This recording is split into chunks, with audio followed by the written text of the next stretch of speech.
So, Ms.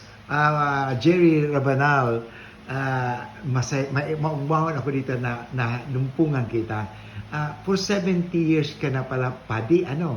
Opo. So, ano tabi ang sa imong experience sa pagkapadi na, ngunya retired ka na, sabi, 70 years.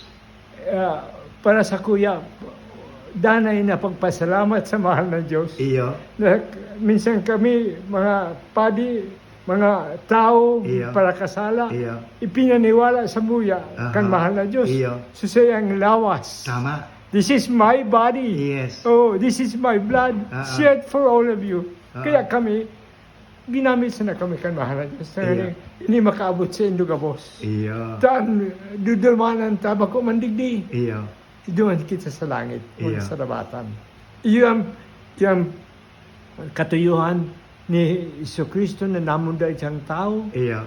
Tanganin kita mga tao, maging arog sa iya, makapalangit man.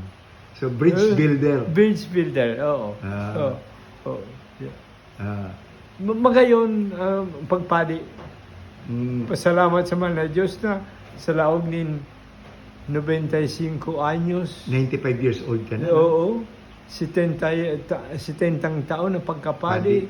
Dako akong natabangan. Iyo. Bako sa mga tao, kundi sa mga Mga padi padi man. man, eh. Urog na sa mga bagong padi na may mga problema. Sa kami pigigibo mo niyan nitong bagang memorializing all the priests. Ano? Opo. Tanganing day malingawang kan mga tao na minsan Ang mga padi sa was. sa uwas may mga Na taga-uwas. naginibuhan karahayan. Halimbawa, ngunyan Ateneo de Naga University. Yeah. It's a university. Ang nagpuong kayan taga-uwas.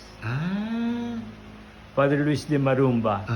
Kan pagpanahon na 1925, sa Roma, sinabihan ng mga seminaryo para sa mga mapadi na sana. Di ng mga nag-graduate ka ito, araw kay Ambassador Sabido, si amigo ni Rizal na Jose Panganiban, nangunyan, hinarana na su paragaling Jose Panganiban. Nag-adal ito sa seminaryo. Itong mga taong ito, di nanmimigbi. Sa ikaw pala natabi nag-adal seminary sa Naga? Sa Naga. Sa Holy Rosary man? Holy Rosary. Holy Rosary. Nagpuun ako Japanese time. 1944. 1944? Oo. Sa good. Kaya ito, inobligar kami mag-adal kinipong ko. Kaya totoo pa man akong date. Natawa namin nanas ka. Di ko mga nalingawan so nanolang kong ko dyan. So talagang makusog ka po at the age of 95 and 70 years sa priest. So pag pangaji mo man ako tango niyan, ako 41 pa sana as a priest. Ayo, kaya po ang magpangaji for each other. Sabi nga ni sa Latin, oremus pro invitiam. We pray for each other. Kaya po ang tangan iyan. Ang mahal na Diyos, yung dadala kang buhay ta. Iyo. Oo, nasa kamot ka, mahal na Diyos ang buhay ta. So thank you very much po, Mons. At we are blessed to have you. We are all blessed by Thank you God. po. Okay.